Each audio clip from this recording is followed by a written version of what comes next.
بسم اللہ الرحمن الرحیم۔ السلام علیکم۔ ابرار رشید آپ کی خدمت میں حاضر ہے۔ تخت لاہور کے لیے جنگ جاری ہے۔ اعلیٰ سطح پر فیصلے ہو چکے ہیں کہ تخت لاہور کا فیصلہ کب ہوگا۔ آرمی چیف کی بہت ہی امپورٹنٹ ملاقات ہوئی ہے وزیر اعظم سے، اور مزے کی بات یہ ہے کہ یہ ملاقات جو ہے وہ یونیفارم کے بغیر آرمی چیف نے کی ہے وزیر اعظم شہباز شریف کے ساتھ۔ لیکن ان تمام باتوں سے پہلے آپ سے ایک درخواست کہ اگر ابھی تک آپ نے چینل کو سبسکرائب نہیں کیا تو اسے سبسکرائب کر لیجئے، جو بیل آئیکن ہے اس کو ضرور پریس کیجئے گا، اور اگر آپ کو ویڈیو پسند آئے تو لائک کا بٹن دبانا مت بھولیے گا۔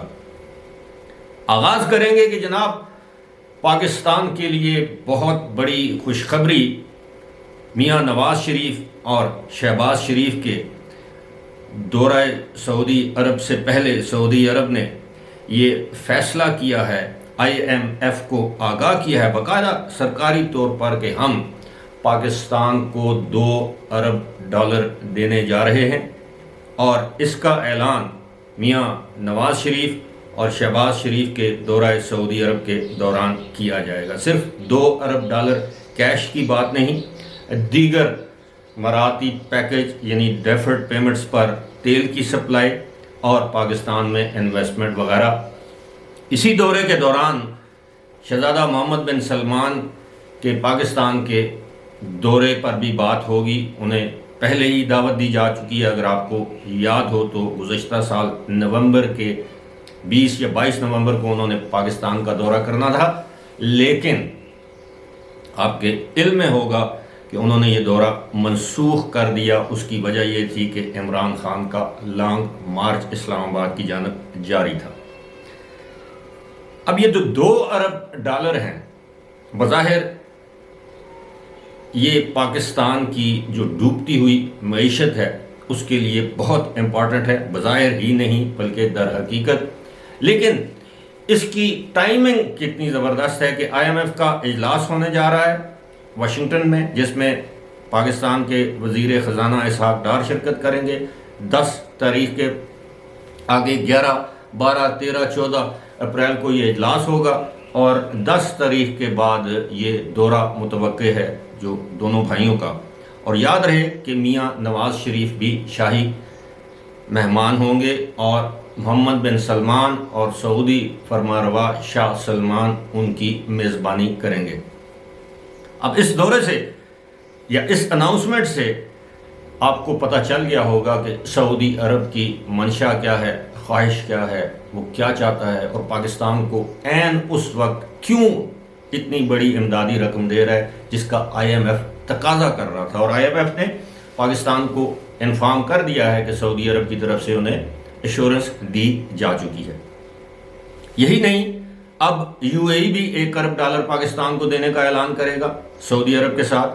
اس کے بعد خبریں یہ ہیں کہ میاں نواز شریف قطر کے دورے پر بھی جائیں گے، نجی دورہ ہوگا ان کا، عین ممکن ہے میاں شہباز شریف بھی جائیں، اور اس دورے کے دوران بھی قطر کے امیر بھی پاکستان کے لیے ایک امدادی پیکج یا رقم کا اعلان کر سکتے ہیں۔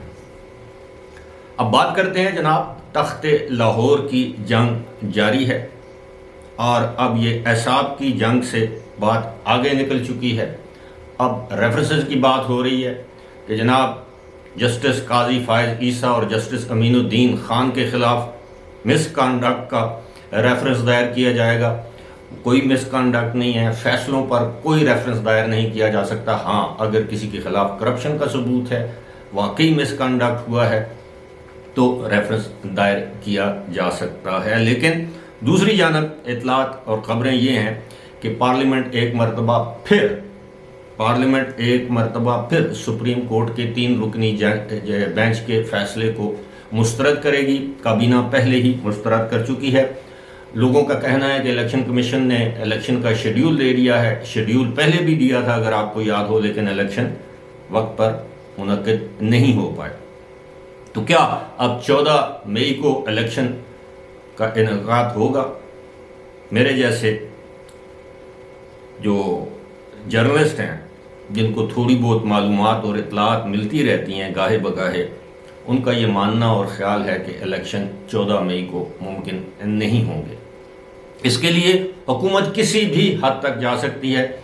پارہ درجہ حرارت ہائی ہے، اسی پارے اور درجہ حرارت کے جو ہائی پوائنٹ ہے، اس کے دوران وزیر اعظم سے آرمی چیف نے ملاقات کی ہے، اور تصویر میں آپ دیکھ رہے ہیں اس ملاقات میں دونوں نے ظاہر ہے بہت سے معاملات پر ڈسکشن کی ہوگی۔ ممکن ہے دورہ سعودی عرب کے حوالے سے بھی بات ہو، ممکن ہے نواز شریف کی ممکنہ وطن واپسی کے حوالے سے بھی بات ہوئی ہو، اور سب سے بڑھ کر اس وقت جو ملک میں آئینی اور عدالتی بحران یا حکومت اور عدلیہ کے درمیان جو ایک ٹکراؤ کسی صورتحال ہے، ٹکراؤ نہیں بلکہ تصادم کسی صورتحال ہے، اس پر بھی بات ہوئی ہوگی۔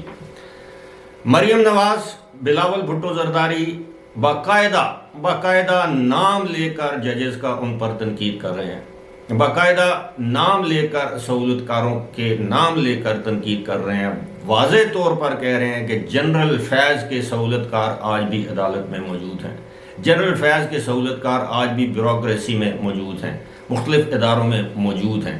یقیناً اس پر بھی گفتگو ہوئی ہوگی۔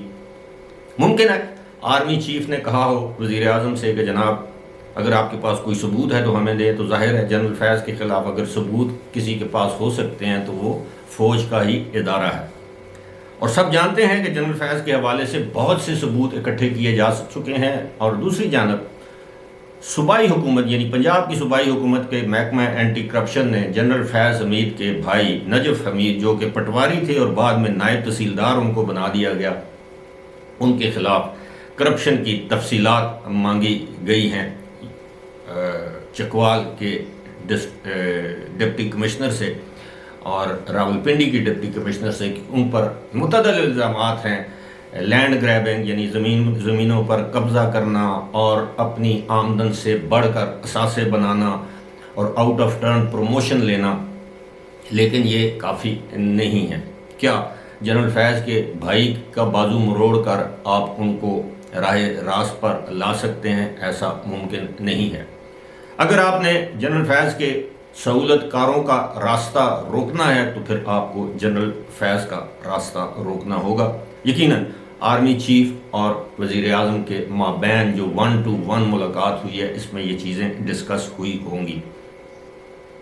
جس طرح میں پہلے ذکر کر چکا ہوں متعدد ویڈیوز میں، 2-3 ویڈیوز میں کم از کم، کہ اپریل کا مہینہ نہ صرف عدلیہ اور حکومت کے تصادم کے حوالے سے اہم ہے، اپریل کے مہینے میں IMF پاکستان کو جو $1.1 بلین کی جو اماؤنٹ ہے، لون ہے، وہ دینے کا اعلان کر سکتا ہے۔ اور آپ نے یہ محسوس کیا ہوگا کہ جب بھی IMF کے ساتھ کوئی معاہدہ ہونے والا ہوتا ہے تو ملک میں ایک بحران دانستہ طور پر پیدا کر دیا جاتا ہے۔ کیوں پیدا کیا جاتا ہے؟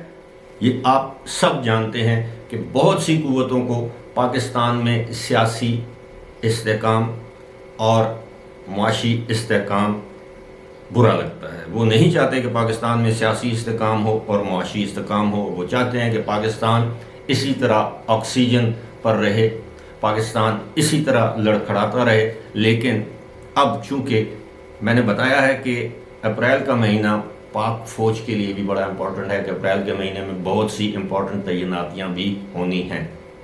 اب دیکھنا یہ ہے کہ اب تک اسٹیبلشمنٹ خاموش ہے۔ کہنے والے یہ بھی کہتے ہیں کہ اسٹیبلشمنٹ کے ساتھ کی گئی ایک کمٹمنٹ کو معزز چیف جسٹس جناب عمر عطا بندیال نے آنر نہیں کیا۔ وہ کمٹمنٹ کیا تھی؟ کمٹمنٹ یہ تھی کہ جب وہ جونیئر ججز کو تعینات کرنا چاہ رہے تھے سپریم کورٹ میں تو حکومت اس پر رضامند نہیں تھی۔ بالآخر اس وقت کی اسٹیبلشمنٹ یعنی جنرل باجوہ کی اسٹیبلشمنٹ نے کمٹمنٹ لے کر حکومت سے کہا کہ جناب آپ کے راستے میں روڑے نہیں اٹکائے جائیں گے جس طرح کی باتیں ہو رہی ہیں، لیکن ایسا نہ ہوا۔ اب صورتحال یہ ہے کہ کچھ لوگ یہ بھی کہتے ہیں کہ آنے والے دنوں میں اگر گرد نہ بیٹھی، تصادم کا سلسلہ جاری رہا، تو مزید آڈیوز اور ویڈیوز تیار ہیں جس میں کچھ معزز جج صاحبان کے فیملیز کی ویڈیوز بھی ہیں، اور میں سمجھتا ہوں ذاتی طور پر اس طرح کے اقدامات سے، اس طرح کی حرکات سے اجتناب کرنا چاہیے کہ اس سے کشیدگی مزید بڑھے گی، اور ملک اس وقت کسی بھی کشیدگی کا متحمل نہیں ہو سکتا، یہ ہم سب جانتے ہیں۔ لیکن بات وہی کہ انتخابات اب تک کی اطلاعات اور معلومات کے مطابق وہ کہتے ہیں نا کہ کم وٹ میں 14 مئی کو انتخابات پنجاب میں نہیں ہوں گے۔ فی الحال مجھے دیجیے اجازت، خدا حافظ۔